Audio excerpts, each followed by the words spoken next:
សួស្តីអ្នកនរគ្នានឹងហើយថ្ងៃហ្នឹងខ្ញុំមកចែកចម្លែកជាមួយនឹងដំណើរកម្សាន្តថ្ងៃចុងសប្តាហ៍របស់ខ្ញុំនៅជ្រាវនេះជាទេសភាពនៅតាមដងផ្លូវដែលចំណាំអ្នកនរគ្នាឃើញហើយខ្ញុំបើកឡានពីភ្នំពេញទៅដល់ជ្រាវប្រហែលជាខ្ទង់រយៈពេលជា2ម៉ោងជាងពុទ្ធសាសនាបើកយឺតដែរទេហើយខ្ញុំឡានទូចហើយពិតជាស្អាតតាមផ្លូវកន្លែងនេះគឺទំនប់របស់អ្នកភូមិតែនឹងបើសិនជាអ្នកអស់នេះហ៊ានបោះតង់គឺស្អាតមែនតើដោយសារហេតុអីក៏គឺមានដើមត្នោតដុះនៅក្នុងទំនប់ហ្នឹងហើយមានមួយច្រកនោះទៀតមាននេះខ្ញុំអត់បានថតឃើញ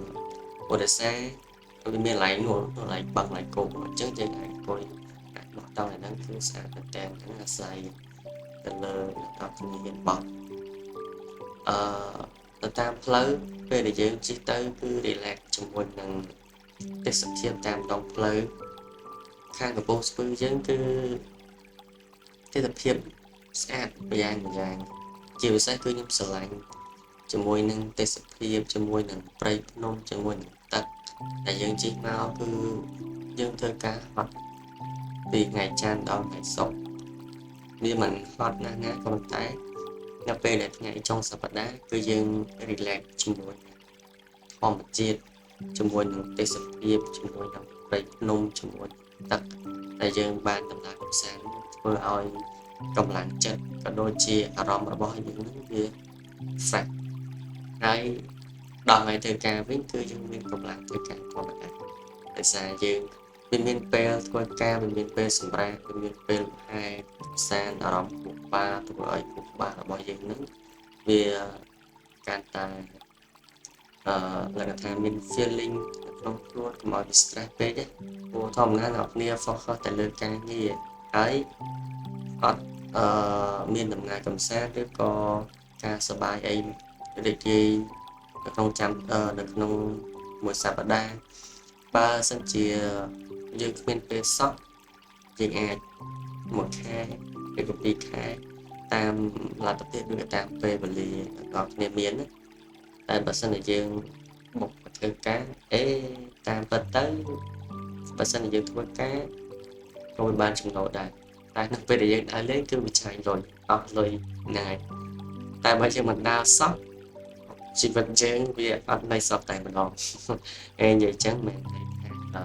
យើងមិនខាតទៅដើរលេងជាប្រចាំឬក្នុងចាំខែតែខ្ញុំជឿថាអ្នកនរគ្នាអ្នកណាក៏ដូចអ្នកណាដែរមួយខែខ្ញុំជឿយ៉ាងហោចណាស់ក៏អ្នកនរគ្នាអាចបានដើរលេងម្ដងដែរអ្នកនរមិនថាតំបន់ចិត្តឆ្ងាយនេះក៏តែញ៉ាំអីជាមួយគ្រួសារមិត្តភក្តិដើម្បីឲ្យអារម្មណ៍របស់យើងនឹងវាមិនធូរភាពតានតឹងជាមួយនឹងការងារ